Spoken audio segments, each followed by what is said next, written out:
In the Vendée Globe, there's something of a human comedy. And the string of characters composing the fleet is its perfect illustration.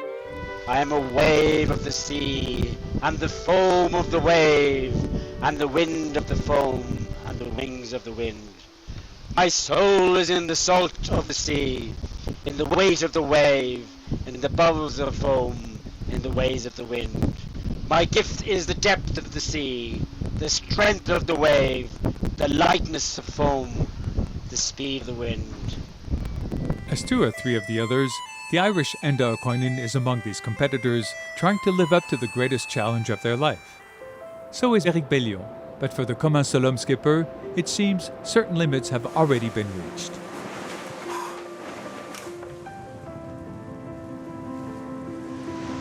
Moi, j'accuse le coup, très I'm clairement. clearly a little knocked off. C'est un moment très spécial. It's a very special moment for me, C'est un moment où je dois accepter because it's a le moment fait que I need to accept the je suis fact fatigué. I'm tired. Et ce qui compte, c'est de me reposer. And what counts is that I rest. Because if I add sails to go faster, I'm going to break something or get hurt. In any case, that's not the intent of the project. I'm resting so to regain my strength and get my engine running. I'll say goodbye for now. I'm really going to try resting to continue the battle. Obviously, Eric Bellion and Enda O'Coinin, both at the tail end of the fleet, don't live the Vendée Globe the same way. Jean Le Cam, well set in 9th position, is jostling with his nearest opponents. Here again, another point of view is expressed. As far as we're concerned, with Finistère Mervent, we are in Tom Rouille and the Black Knight's company. None others but Thomas Rouillon and our national Jean-Pierre Dick, on board Saint-Michel Bierbach and Souffle du Nord. So, we're in good company. We've left the Flying Fish region for the Albatross now. Different races, different men, different stories. The Vendée Globe could define itself as an ensemble of actions and human behaviors that unfold according to the uncertainties to reach each own's objective. It's Alex Thompson's 4th participation. He came in 3rd in the 2013 edition. There can only be one objective: win the Vendée Globe. With a foil missing, one could think the Brit has lowered his sights. That would be knowing him poorly. The sun is shining, the wind's blowing, doing 20 knots. It's time to go fast. But for now, it's a good day in the Southern Ocean and it's sunny. Look at this. Obviously I'm on starboard tack, which means I've got a foil out over there, which is fantastic. So pleased to be back up on the foil again. My little stump sticking out the other side, I had a look there, it still looks pretty sorry for itself. I don't know when I'm going to be able to cut it off, but at some point I will have to do that. Second in 2009, second in 2013, him also can't consider anything but victory. At the entrance of the Indian Ocean, Armel Lecléache has over 100 miles delay on Thompson. But Banque Populaire skipper has no equal when it comes to pouncing on his prey. Within 48 hours, he's practically caught up. Well, to be back at contact with Alex. Since the start, we've had great conditions for speeding. With that, you had to find the right moment to step on it or watch out for the equipment. That's to each their own. I managed my own way. So all is set for one of these duels that make the great stories of offshore racing. All the actors are here, then there's the South, the uncompromising South, which one's going to have to put up with for a long month.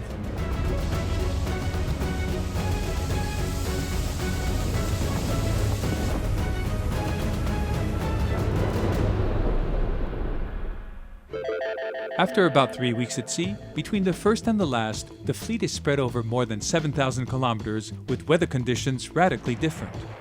Didier Costa and Sébastien Destremaux are still in the trade winds off Brazil, while a group of 10 boats labors against headwinds en route to Roaring Forties. Okay, it's a great shake out here. And the waves in the South Atlantic. I have the feeling the boat is going to disintegrate with each wave. It's hard. But hey, for now, all's okay. Gotta hold on another 24 hours then can put up the spinnaker. Flat out, we're off.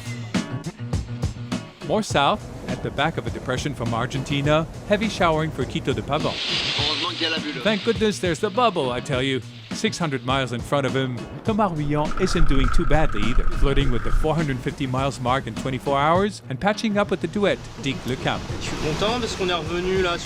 I'm happy I've caught up with our two old hands in front. So here, we're at contact. It's great. It's cool. We're gliding and going fast. It's been 48 hours, we're ahead of a front, a depression that's taking us all the way to the Cape of Good Hope. In other words, the door to the Indian Ocean for which one needs to prepare one way or another.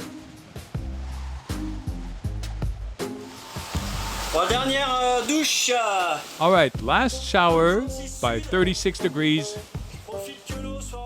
I can enjoy the water temperature that's still okay. That's for my last shower.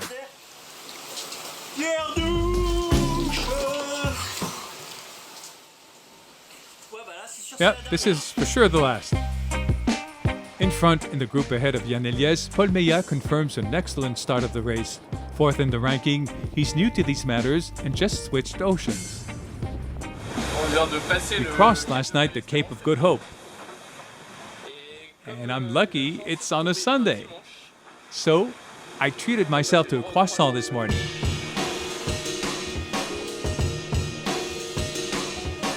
That's where we're at now. Next stage, the Kerguelen Islands and Cape Lewin. Paul Meillat, followed like a constant shadow by Jérémy Bayou. Maître Coq's skipper is facing new troubles. Deprived of both satellite antennas, he no longer has access to weather information as precisely as his opponents. Consequently, he needs to sail differently. I spend a lot of time at the chart table, making assumptions, making diagrams, whereas it should be done with one click. Takes up a lot of time, and it's not very efficient. Because here, for example, I thought there would be 20, 23 knots, and in the end, there are gusts at 30. Should have a photo satellite for the gusts of wind. That I can't do. It's certainly very disabling. That's for sure. But then again, it's surely less than a rudder amputated by an unidentified floating object. Forced to abandon, Morgan-Lagravière knows something about it. He may find comfort for this damage thinking back at the amazing welcome committee upon his arrival in Cape Town, South Africa. Oh, le Wow, the ballet. C'est magnifique. Wonderful.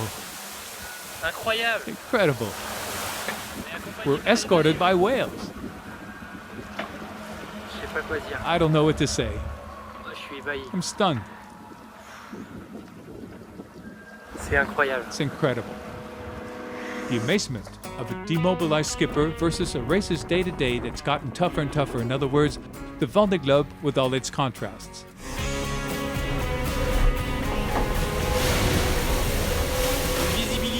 Poor visibility. I'd say about 200 meters. Temperature, I'd say 10, 12 degrees. And we're going fast, real fast.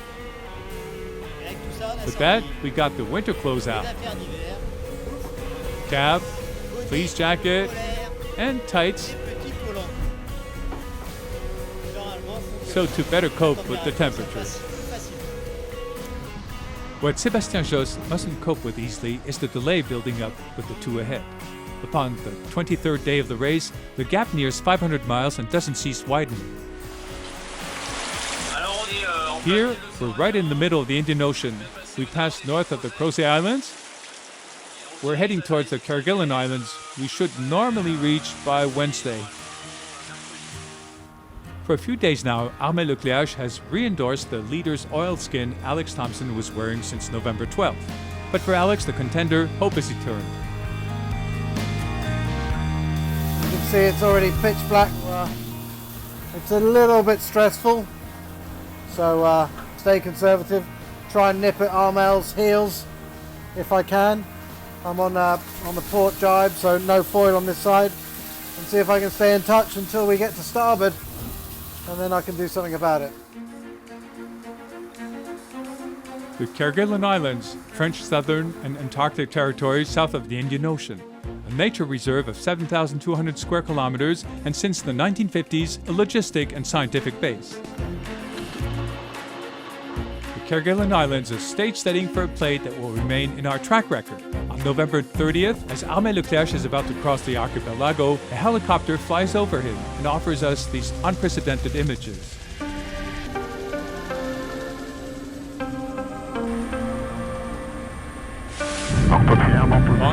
Bon Populaire from helicopter for contact. Hello to the whole crew of the Niveaus. It's nice to hear people like that on VHF.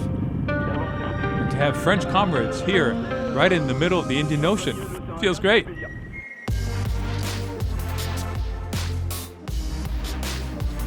In the history of the Vendée Globe, it's the first time aerial shots are made in this part of the world. The result of a close cooperation between the audiovisual production of the race, the National Navy, and the TF1 crew. The accuracy of the information provided by the race direction made it easy to trace Armée Leclerc's position 40 miles north of the Kerguelen Islands.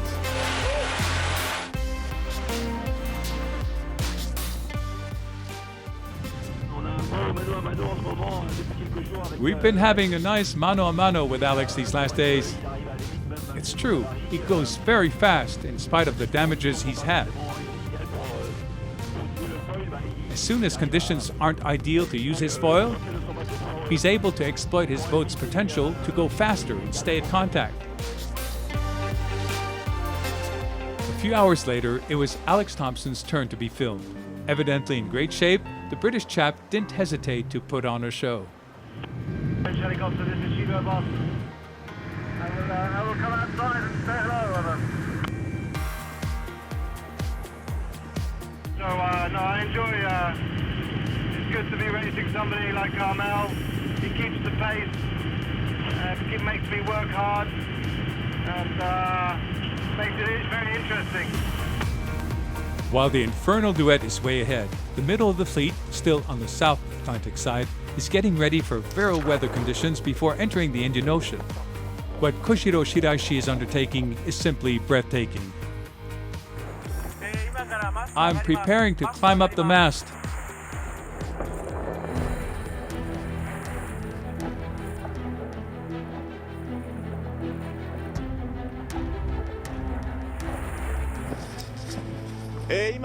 I'm right at the top of the mast. I replaced this vertical anemometer. It was quite complicated to work on these parts under these conditions. I also reconnected the electrical wires so everything is fixed. As you can see, everything's in order. In the Vendée Globe, there's also something about human greatness, with this extra touch of soul which surely motivates competitors such as Endao Koinen and Eric Bellion to take up the greatest challenge of their life. The state of mind is good. It's the Vendée Globe's main course that's about to be served, overworth the lenient latitudes. Now make way to the Great South, and I'll tell you all about it. Bye for now.